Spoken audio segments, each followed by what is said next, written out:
सन 1983 London. एक Arctic उपकरण की दुकान में एक असामान्य ऑर्डर आया। पाकिस्तान की सेना को बड़ी संख्या में बर्फीली ऊंचाइयों के कपड़े चाहिए, स्नो सूट, पर्वतारोही जूते, एक्सट्रीम कोल्ड टेंट। और यह वही दुकान है जो भारतीय सेना को भी सप्लाई करती है। खबर भारतीय खुफिया तंत्र तक पहुंची। पाकिस्तान को अचानक आर्कटिक गियर की जरूरत क्यों? जवाब एक नाम में छुपा था, सियाचिन। लेकिन यह कहानी लंदन से शुरू नहीं हुई। शुरू हुई एक गलत नक्शे से और एक जिद्दी कर्नल से। 1977 गुलमर्ग। भारतीय सेना का high altitude warfare school. Commandant colonel Narendra Bull Kumar.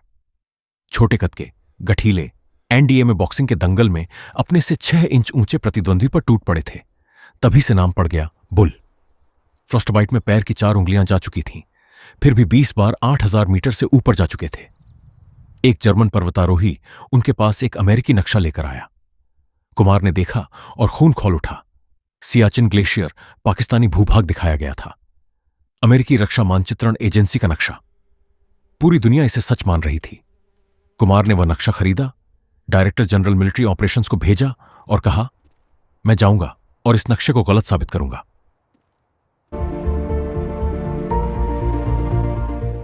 उन्नीस कर्नल कुमार अपनी टोली लेकर सियाचिन निकल पड़े।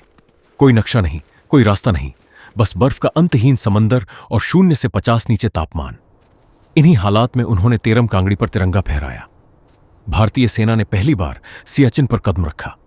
1981 कुमार फिर लौटे, 70 लोगों की टीम के साथ।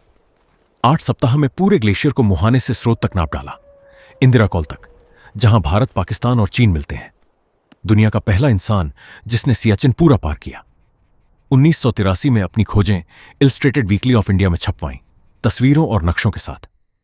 सार्वजनिक घोषणा, सियाचिन भारत का है, लेकिन सीमा के उस पार एक समानांतर खेल चल रहा था। अगर यह कहानी आपको अब तक बांधे हुए है तो चैनल को सब्सक्राइब कर दीजिए। ऐसी और अनटोल्ड स्टोरीज आती रहेंगी। पाकिस्तान लगातार विदेशी पर्वतारोही दलों को सियाचिन क्षेत्र में परमिट दे रहा था। हर परमिट एक कागजी सबूत कि यह जमीन पाकिस्तान की है। 1984 में जापानी अभियान को रिमो 1 चोटी पर इजाजत दी, वह चोटी जो चीन के अक्साई चिन्ह को देखती है। बात साफ थी, यह पर्वतारोहण नहीं, रणनीतिक गलियारे की तैयारी थी। रावलपिंडी के जनरल हेडक्वार्टर्स में योजना तैयार हो चुकी थी, ऑपरेशन अबाबील। सियाचिन पर सैन्य कब्जा। बुर्जिल फोर्स, एसएसजी कमांडो स्कर्दू से तैनात होने थे।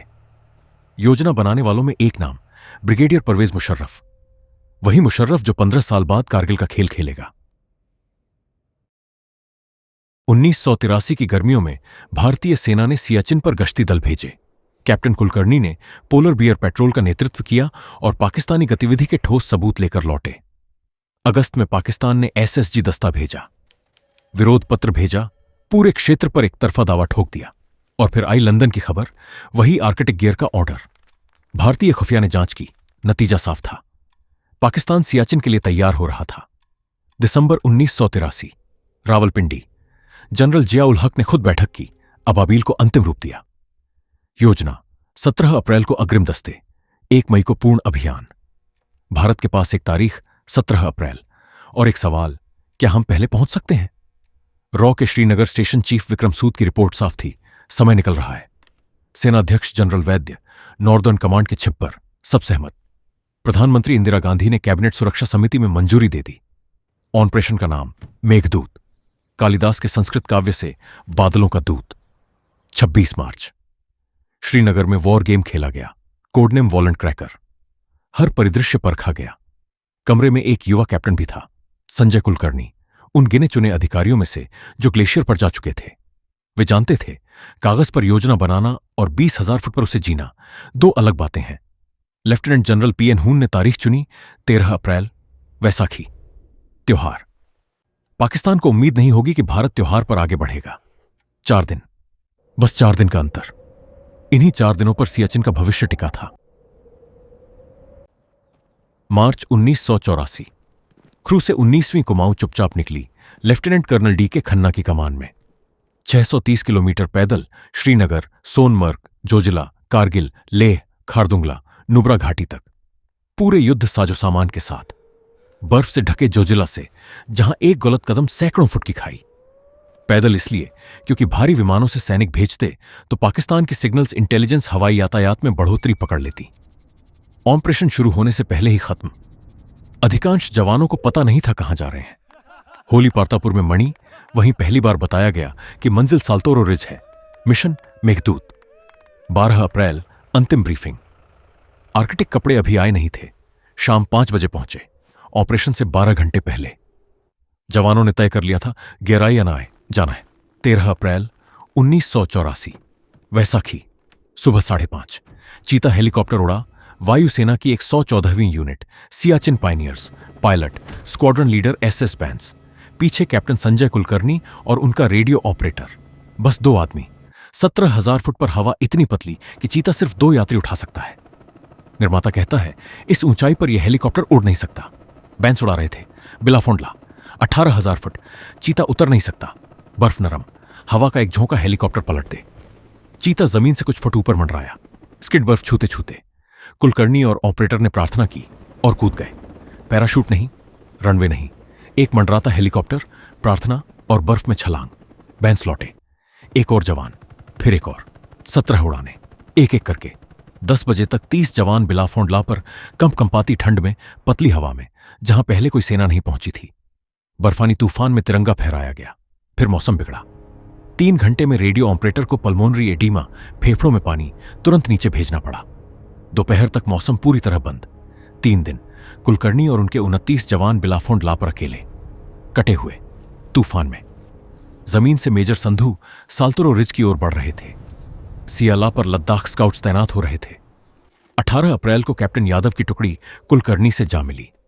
संपर्क बहाल हुआ, लेकिन उससे 2 दिन पहले 16 अप्रैल लांस नायक रमेश सिंह, पल्मोनरी एडीमा, फेफड़ों ने 20,000 फुट पर काम बंद कर दिया। मेघदूत का पहला शहीद। दुश्मन ने नहीं मारा, इन ऊंचाइयों ने मारा। कुलकर्णी ने रेडियो मौन तोड़ा। पहला संदेश, अपने जवान की मौत। 17 अप्रैल, पाकिस्तान के अग्रिम दस्ते साल्तोरो रिज पहुंचे और जो दिखा उसने सब ध्वस्त कर दिया। सियाला, भारतीय सैनिक तैनात, बिलाफोंडला, तिरंगा, ग्योंगला, चौकियां, हर ऊंचाई, हर दर्रा भारत के कब्जे में। ऑपरेशन अबाबील, महीनों की योजना, जिया की मंजूरी, विशेष दस्ते, कभी शुरू नहीं हो पाया। पाकिस्तान के रास्ते आसान थे, सीधे थे। कागज पर यह दौड़ उसे जीतनी चाहिए थी। लेकिन ऊंचाई जिसके पास हो, भूगोल उसी का। ऊंचाई भारत के पास थी 4 दिन पहले से। दर्रे सुरक्षित, मिशन पूरा। सियाचिन सिर्फ पहुंचने से नहीं जीता जाता, वहां टिकना पड़ता है। 25 अप्रैल के आसपास पहली गोलियां चलीं। पाकिस्तानी दस्ते भारतीय मोर्चों की ताकत भांपने आए। कुलकर्णी ने दर्रे के किनारे लिस्निंग पोस्ट लगाई। 23 जून, सुबह 4:45, लांस नायक चंचल सिंह और गोविंद सिंह ने देखा 30-40 पाकिस्तानी सैनिक बिलाफोंडला की ओर बढ़ रहे हैं। दोनों ने LMG से फायर खोल दिया। पाकिस्तानियों ने जवाब दिया, मशीन गन, मोर्टार, सब एक साथ। खबर कुलकर्णी तक पहुंची। उन्होंने एक आदेश दिया जो सियाचिन के इतिहास में दर्ज हो गया। बरसात की तरह बरसाओ। Grad P rocket, mortar, machine gun, 18,000 foot पर आग का सैलाब। पाकिस्तानी सैनिक खुले में फंसे। 25 से अधिक हताहत। पहला बड़ा हमला विफल। पाकिस्तान 7 किलोमीटर पीछे हटा।